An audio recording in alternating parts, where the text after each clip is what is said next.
ನಮಸ್ಕಾರ ಸ್ನೇಹಿತರೆ. ಜೀವನದಲ್ಲಿ ಸೋಂಬೇರಿ ವ್ಯಕ್ತಿ ಯಾವತ್ತೂ ಸಫಲನಾಗುವುದಿಲ್ಲ. ಯಾರಿಗೆ ಜೀವನದಲ್ಲಿ ಆರಾಮವಾಗಿರುವುದಕ್ಕೆ ಇಷ್ಟ ಇರುತ್ತದೆಯೋ ಅವನಿಗೆ ಶ್ರಮ ಪಡುವುದು ಇಷ್ಟ ಇರಲ್ಲ. ಇದ್ದಿಲ್ಲದಿದ್ದರೆ ಅವನು ಹೇಗೆ ಸಫಲನಾಗುತ್ತಾನೆ?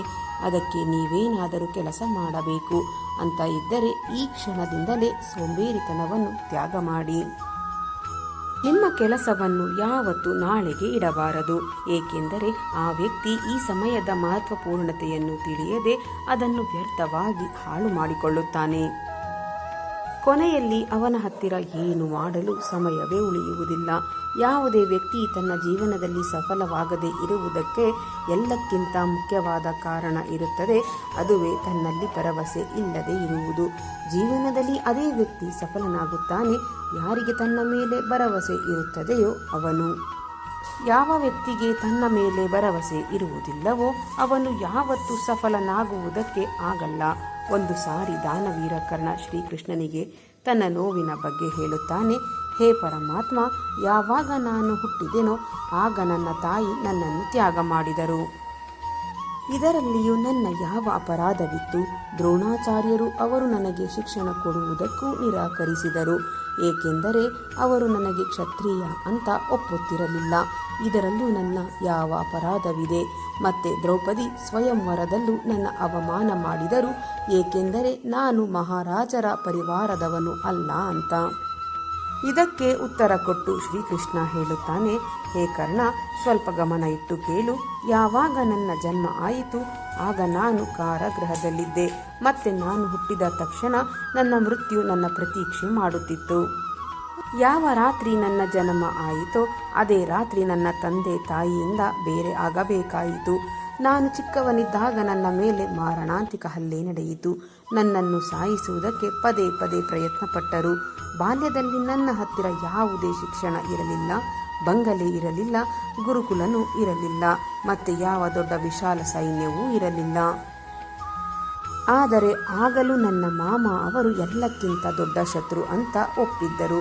ನನ್ನ ಜೀವನ ಕೂಡ ಸಾಕಷ್ಟು ಕಷ್ಟದಿಂದ ತುಂಬಿದೆ. ಈ ಮಾತು ತುಂಬ ಮಹತ್ವಪೂರ್ಣ ಅಲ್ಲ. ನಾವು ಜೀವನದಲ್ಲಿ ಎಷ್ಟೋ ಸಾರಿ ಅವಮಾನಕ್ಕೆ ಒಳಗಾಗುತ್ತಿರುವುದು, ಆದರೆ ಇದು ಮಹತ್ವಪೂರ್ಣವಾಗಿದೆ. ನೀವು ಆ ಅಪಮಾನದ ಉತ್ತರ ಹೇಗೆ ಕೊಡುತ್ತಿದ್ದೀರಾ ಅನ್ನುವುದು ನಿಮ್ಮ ಹತ್ತಿರ ಜ್ಞಾನ ಇದೆ.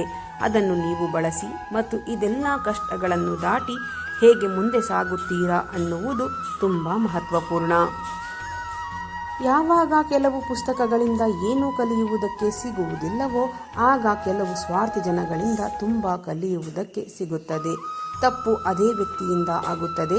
ಯಾರು ಕಷ್ಟಪಟ್ಟು ಕೆಲಸ ಮಾಡುತ್ತಾರೋ ಪ್ರಯೋಜನಕ್ಕೆ ಬರದೇ ಇರೋ ಜೀವನ ಅಂತೂ ಬೇರೆಯವರ ಕೊರತೆಗಳು ಹುಡುಕುವುದರಲ್ಲಿ ಮುಗಿದೇ ಹೋಗುತ್ತದೆ.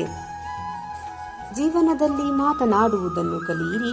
ಇಲ್ಲವೆಂದರೆ ಜೀವನ ಪೂರ್ತಿ ನೀವು ಬೇರೆಯವರ ಮಾತನ್ನು ಕೇಳಬೇಕಾಗುತ್ತದೆ. ನೀವು ನಿಮ್ಮ ಶಬ್ದಗಳನ್ನು ಎಷ್ಟೇ ಬುದ್ಧಿವಂತಿಕೆಯಿಂದ ಹೇಳಿ, ಆದರೆ ಕೇಳುವವನು ತನ್ನ ಮನಸ್ಸಿನ ಯೋಗ್ಯತೆ, ತನ್ನ ಮನಸ್ಸಿನ ವಿಚಾರದ ಪ್ರಕಾರ ಅದನ್ನು ಅರ್ಥ ಮಾಡಿಕೊಳ್ಳುತ್ತಾನೆ. ಯಾರು ನಿಮ್ಮನ್ನು ಮರೆತಿದ್ದಾರೋ ಅವರು ನಿಮ್ಮನ್ನು ನೆನಪು ಮಾಡಿಕೊಳ್ಳುತ್ತಾರೆ ಯಾವಾಗ ಅವರಿಗೆ ನಿಮ್ಮ ಸಹಾಯ ಬೇಕಿರುತ್ತದೆಯೋ ಆಗ. ಜೀವನವಂತೂ ನಿಮ್ಮ ಧೈರ್ಯದ ಮೇಲೆ ಬಾಳಬೇಕಿರುತ್ತದೆ. ಬೇರೆಯವರ ಹೆಗಲ ಮೇಲೆಯಂತೂ ಕೇವಲ ಹೆಣ ಎತ್ತುತ್ತಾರೆ. ಯಾರು ನಿಮ್ಮ ಸ್ನೇಹಿತ ಅಥವಾ ಶತ್ರುವಾಗಿ ಜಗತ್ತಿನಲ್ಲಿ ಬರುವುದಿಲ್ಲ. ನಮ್ಮ ವ್ಯವಹಾರ ಮತ್ತು ಶಬ್ದಗಳೇ ಜನರನ್ನು ಸ್ನೇಹಿತರು ಅಥವಾ ಶತ್ರುಗಳನ್ನಾಗಿ ಮಾಡುತ್ತವೆ. ಯಾವ ವ್ಯಕ್ತಿ ಎಲ್ಲ ದುಃಖದಿಂದ ಅಳುತ್ತಿರುತ್ತಾನೋ ಅವನ ಬಾಗಿಲಲ್ಲಿ ನಿಂತಿರುವ ಸುಖ ಹೊರಗಡೆಯಿಂದಾನೇ ಹೊರಟು ಹೋಗುತ್ತದೆ. ಯಾರ ಹತ್ತಿರ ವಿಶ್ವಾಸ ಇದೆಯೋ ಅವನು ಜೀವನದ ಎಲ್ಲ ಪರೀಕ್ಷೆಗಳಲ್ಲೂ ಉತ್ತೀರ್ಣನಾಗುತ್ತಾನೆ. ನಿಮ್ಮ ನಗು, ನಿಮ್ಮ ಮುಖದ ಮೇಲೆ ಭಗವಂತನ ಹಸ್ತಾಕ್ಷರಗಳು. ಅದನ್ನು ನಿಮ್ಮ ಕಣ್ಣೀರಿನಿಂದ ತೊಳೆಯುವುದಕ್ಕೆ ಅಥವಾ ನಿಮ್ಮ ಕೋಪದಿಂದ ಅಳಿಸಿ ಹೋಗುವುದಕ್ಕೆ ಎಂದಿಗೂ ಬಿಡಬೇಡಿ. ಪ್ರತಿಯೊಬ್ಬರೂ ನಮ್ಮವರಲ್ಲ ಮತ್ತು ಇದು ಸತ್ಯಾನೇ. ಎಷ್ಟು ವಿಚಿತ್ರ! ಈ ಕಾಲದ ಜನರು ಆಟ ಆಡುವುದನ್ನು ಬಿಟ್ಟು ಭಾವನೆಗಳಿಂದ ಆಟವಾಡುತ್ತಾರೆ. ಜೀವನದಲ್ಲಿ ಈ 5 ಜಾಗಗಳಲ್ಲಿ ಸದಾ ಸುಮ್ಮನೆ ಇರಿ. ಮೊದಲನೆಯದು, ಎಲ್ಲಿ ನಿಮ್ಮ ಶಬ್ದಗಳಿಗೆ ಬೆಲೆ ಇರುವುದಿಲ್ಲವೋ ಅಲ್ಲಿ. ಎರಡನೆಯದು, ನೀವು ಮಾತನಾಡಿದ ಮೇಲೆ ಅದರ ಪಶ್ಚಾತ್ತಾಪ ಮಾಡದೇ ಇರುವಂತಹದ್ದು. ಮೂರನೆಯದು, ಏನಾದರೂ ನೀವು ಮಾತನಾಡಿರುವುದು ಬೇರೆಯವರ ಹೃದಯವನ್ನು ನೋಯಿಸಿದರೆ.